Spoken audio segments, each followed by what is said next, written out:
Hi there, this is Jessie Blackburn, and this podcast is to introduce you to the third and final major independent composition project, the rhetorical analysis. Of course, there is one last major writing assignment for the semester, and that is the final research or the final writing portfolio in which all of your papers will be revised and resubmitted in that portfolio. But in the case of this particular assignment, the rhetorical analysis, you'll want to compose a 4 to 5 page essay in which you rhetorically analyze an artifact from your major, profession, or field. So the Writing in the Discipline project asked you to consider why you were drawn to your research and how you will go about researching in that field. However, the rhetorical analysis asks you to look closely at examples of writing in your field. This assignment is meant to help you critically acquaint yourself with the discourse community of your field. To do this, you will write an essay in which you demonstrate proficiency in analyzing informative and persuasive techniques found within one text from your research from the WID assignment. So go back through your sources and identify one that you would like to analyze rhetorically. So here are the learning outcomes for this assignment. You'll want to construct a specific, clear, and arguable thesis statement that focuses on and analyzes the way disciplinary research appeals to the audience using pathos, ethos, and logos. And I'd like to mention that there is a PowerPoint presentation in this week's module that helps you come to understand those terms and certainly the idea of rhetorical analysis. You also want to identify the purpose of the disciplinary research and how the rhetorical appeals benefit that purpose. What does the text do? What does it say? What are you supposed to get from it? And how do the rhetorical appeals emphasize this? You want to employ evidence from the disciplinary research and accompanying analysis that focuses not on defining rhetorical appeals or listing them, but focuses on how those elements are appealing to audience, the effects of these appeals, and how they work within the rhetorical context established by the text.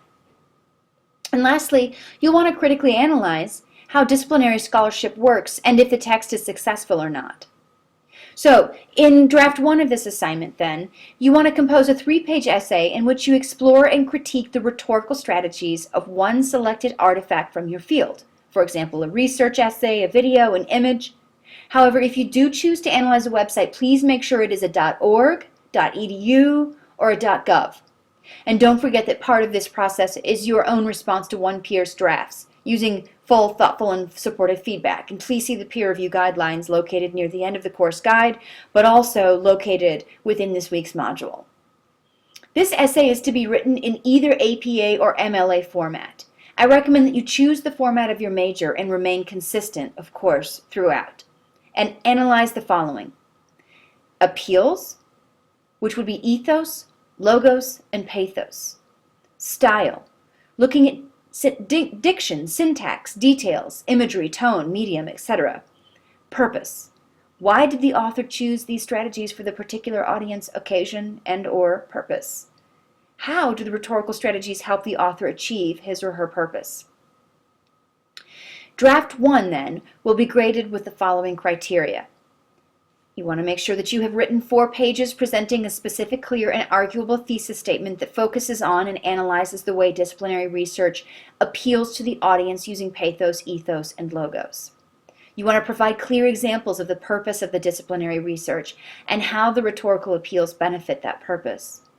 You want to discuss evidence from the disciplinary research and accompanying analysis that focuses not on defining rhetorical appeals or listing them, but focuses on how these elements are appealing to audience, the effects of these appeals, and how they work within the rhetorical context established by the text.